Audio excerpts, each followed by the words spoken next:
Noong panahon ng pananakop ng mga Kastila sa Pilipinas, ang lipunan ay nahahati sa dalawa, ang mga makapangyarihan at ang mga inaapi. Sa unang kabanata ng El Filibusterismo, ginamit ni Dr. Jose Rizal ang isang mabagal na sasakyang pandagat upang ipakita ang tunay na kalagayan ng bansa. Ito ang kwento ng Bapor Tabo, isang barkong tila simpleng sasakyan lamang, ngunit sumisimbolo pala sa bulok at mabagal na pamahalaan ng kolonya. Ang barkong ito ay tinatawag na Bapor Tabo dahil kahawig nito ang isang tabo, bilog, mabigat at mabagal gumalaw.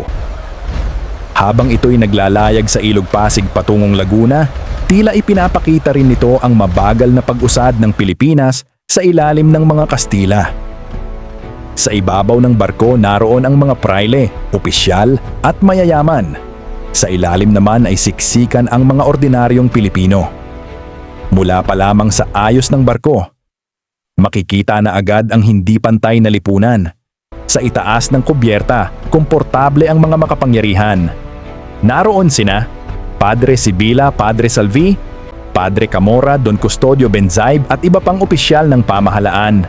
Habang ang mga karaniwang tao ay hirap at nagsisiksikan sa ibaba. Ang mga nasa itaas ay abala lamang sa usapan at pagpapayabangan. Ipinakita rito ni Rizal kung paano namuhay ng marangya ang mga may kapangyarihan habang naghihirap ang taumbayan. Kabilang sa mga pasahero ang isang misteryosong lalaki, si Simoon. Isa siyang mayamang alahero na malapit sa Kapitan General. Palagi siyang nakasuot ng maitim na salamin at bihirang magpakita ng tunay na emosyon. Ngunit sa likod ng kaniyang katauhan ay isang malaking lihim. Hindi alam ng karamihan na si Simon ay si Crisostomo Ibarra, ang dating idealistang binata mula sa Noli Me Tangere na ngayoy nagbalik upang maghiganti.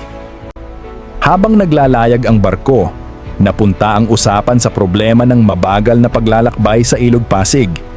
Nagbigay ng sari-sariling opinyon ang mga opisyal tungkol sa kung paano mapapabilis ang paglalayag. Ngunit sa kanilang usapan, mas malinaw na lumutang ang kanilang kayabangan kaysa tunay na malasakit sa bayan. May ilan ding opisyal at prayle na nagmungkahi ng pagpapalalim ng ilog upang mas madaling makadaan ang malalaking bapor. Para sa kanila, ito ang pinakamadaling paraan upang mapabuti ang transportasyon sa ilog.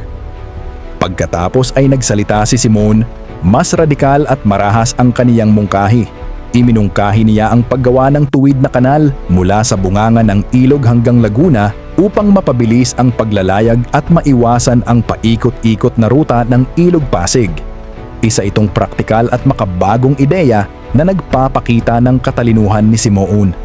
Sinabi din niyang maaaring pasabugin ang mga bundok at gumawa ng bagong lagusan upang mapabilis ang agos ng tubig. Imungkahi rin na gamitin ang mga bilanggo sa paghuhukay at paglilinis ng ilog upang makatipid sa gastos sa paggawa. Ipinapakita nito kung paano ginagamit noon ang mga mahihirap at bilanggo para sa mabibigat na trabaho. Nagulat ang ilan sa kaniyang ideya. Ngunit sa likod ng kaniyang mga salita ay unti-unting lumalabas ang galit at paghihiganti na matagal niyang kinikimkim laban sa lipunang sumira sa kaniyang buhay. Nagbigay naman ng kakaibang mungkahi si Don Custodio. Ayon sa kaniya, maaaring mag-alaga ng maraming pato o upang kainin ng mga ito ang lumot sa ilog.